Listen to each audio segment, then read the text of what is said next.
Hi everybody, I'm Daniel Patron with S3 Realty. Today we brought in a property manager to kind of shed some light and answer some questions on the property management world. So why don't you go ahead, introduce yourself to everybody, tell them who you are, where you work, what you do. So I am Alex Yoder with Dorman Real Estate Management. I've been managing properties for around 12 years. Okay. Our company manages around 400 doors, which consist of single-family, townhome condos, duplexes and fourplexes in the Pikes Peak region. Cool. So on the Pikes Peak region, tell us, how is the rental market trending? So rental market has been strong, and rental rates, as you probably heard on the news, have been good recently. But looking at a 10-year average, we've seen around a 3.5% increase year to year. Okay. So properties that were renting for $1,000 a month 10 years ago are now around $1,350. Awesome. So that's strong. So kind of on that strength of the rental market, what's the vacancy period? How long can owners expect their unit to be empty in between tenants?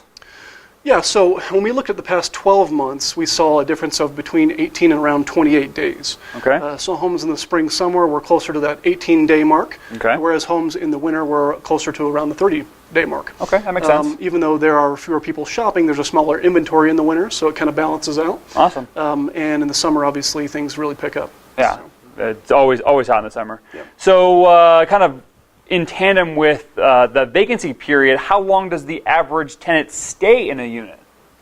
So your average occupancy is around 2 years. Obviously, you could push and require a longer-term lease, but most management companies don't do that because obviously we don't want the home to sit vacant for too long. So usually it's around a 2-year lease with at least one extension. And you find that most tenants like signing 1-year leases or like signing 2-year leases? So tenants usually don't like to sign more than a 1-year contract. Okay. They're worried about where they may be in a year, Makes or sense. whether they're going to like you in a year. So they want to have a little bit of control over that. But usually they'll stay for a year and then at least renew one time, and your average is about 2.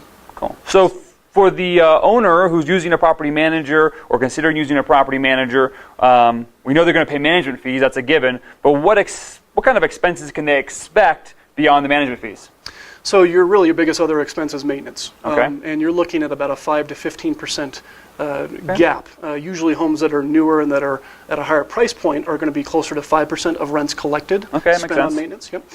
Whereas homes that are older and that are at a lower price point are going to be closer to 15. Cool. Okay, makes sense. So people can plan on 10 and see where it goes from there. Yeah, I think it's a good starting point. Awesome. And then, so if people are out there shopping for a property manager, they're interviewing potential companies in town, what do you think the number one question is that they should be asking their potential future property manager? Yeah.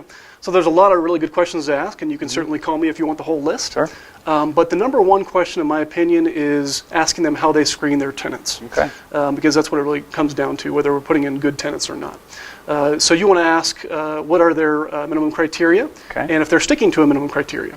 You really don't want them to be going off of their gut or looking at it holistically. There needs to be a minimum criteria that's clearly disclosed to the tenant and to you.